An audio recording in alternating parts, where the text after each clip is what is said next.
Well, ladies and gentlemen, it appears that my trip to Ukraine is coming to an end. And I want to thank everyone that I've come in contact with and just express my incredible sense of gratitude. And I try to do that actually from all of us in the United States, to share the sense of gratitude that we have for Ukraine. And I know people here incredibly appreciated it, and really more than I could possibly expect. So I want to thank everyone that I've met, and I really want to actually do a couple of things. First of all, a special thanks to the media, Ukrainian media, that invited me to the TV studios, to to speak and to share my perspective. And what's even more important, that we shifted into English. My last interview was in English. This is so great, because as much as I love speaking Russian language, Ukraine and really the world needs to move away from that language long term, because разумная людина думает наперед. Ladies and gentlemen, a smart person thinks ahead, and therefore I am really grateful that I was able to be here, that I was able to visit with people, and that people have shown me so much warmth. Thank you. Channel 24, Espresso TV, телеканал Kiev, and I think that's just so, it's really, I appreciate it. And the second thing that I want to say is that it's Ukrainian culture really is an important topic, because people here one thing that they want the world to know is that Ukraine is not Russia.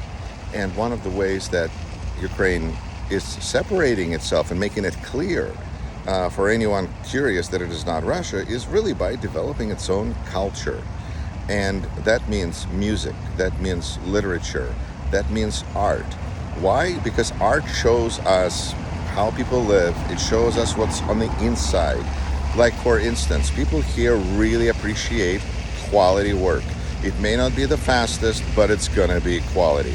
And so when it comes to artists, I may not like a vision of every artist, but they were all so well done, and it basically was just a matter of taste versus, oh, this is not a very good work. They were all great works. And this is what I see about Ukrainian culture that I think is so impressive. Everything I learned is nice. There's great melodies, there's great stories, there's great poetry.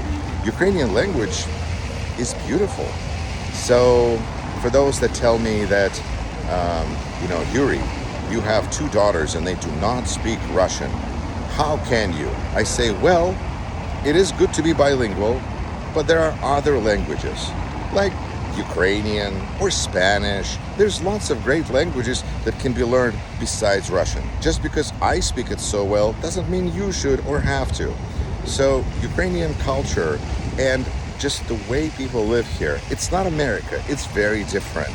Because when I walk into a secret restaurant, it's a themed restaurant, like we have a spy restaurant in Milwaukee. There's a secret underground restaurant in the middle of Lviv, where I got this handy hat, and it's so well done, so meticulous, such high quality, and yet at the door, the guard that asks you for the password will also then pour you a shot to drink and expect you to drink. That's part of the password. I mean, granted, they may not need to ask me for an ID, but this is not what I'm used to in the United States. And I think it's nice to be able to travel somewhere where you can experience life differently. Understand that people are people, even though Ukraine is not Russia, and Russia is not Ukraine, and the United States is not Ukraine, and Ukraine is not the United States.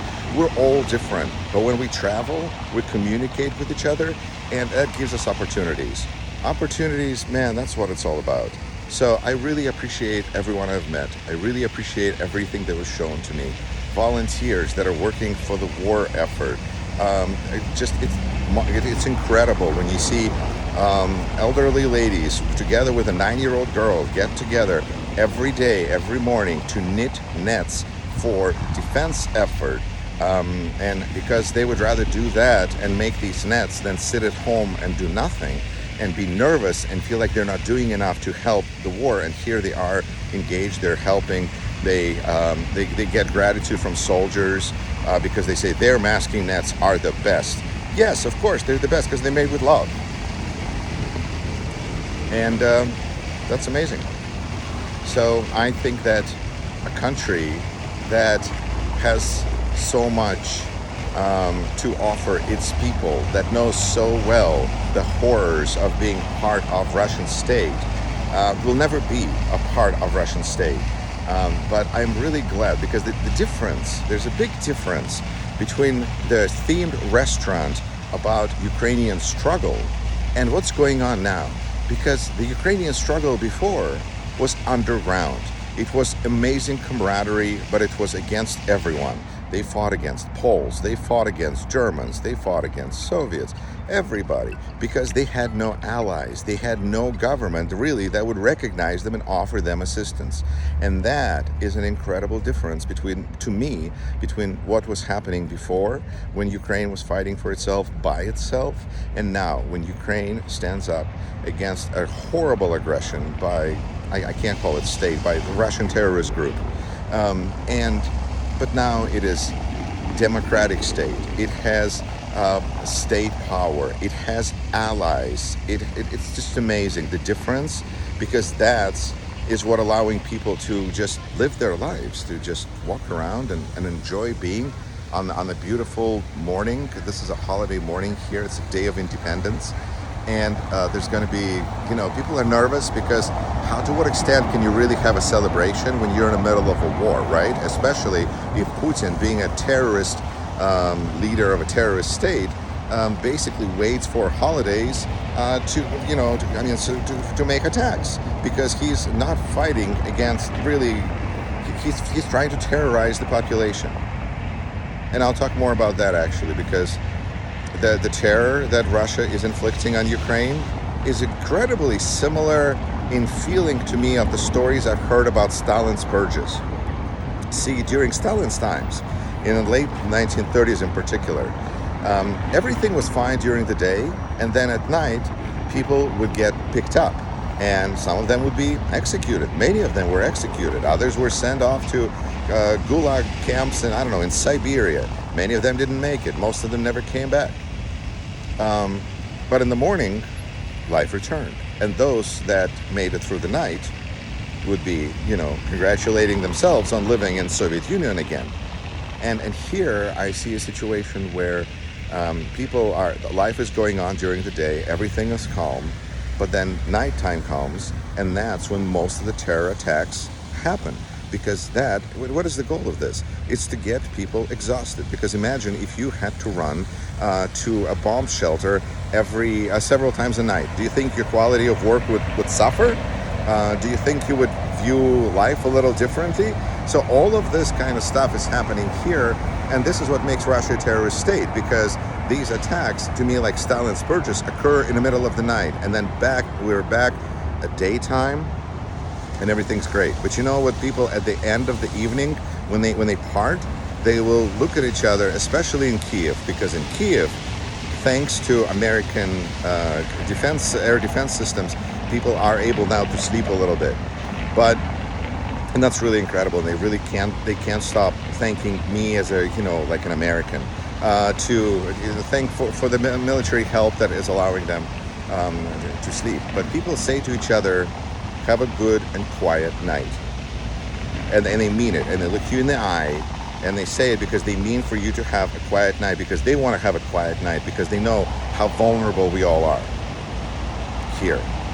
And I thought, I wonder if that's in Soviet Union, how people, even though they were in this kind of a bubble of being a Soviet person, but they understood that in the middle of the night, things can drastically, rapidly change. That's why some people, they had a suitcase that was sitting in their apartment during Stalin's purges in the 1930s and 40s. They had a suitcase that was sitting by the door just in case they would get picked up, because nobody knew when, why, what for they would get picked up.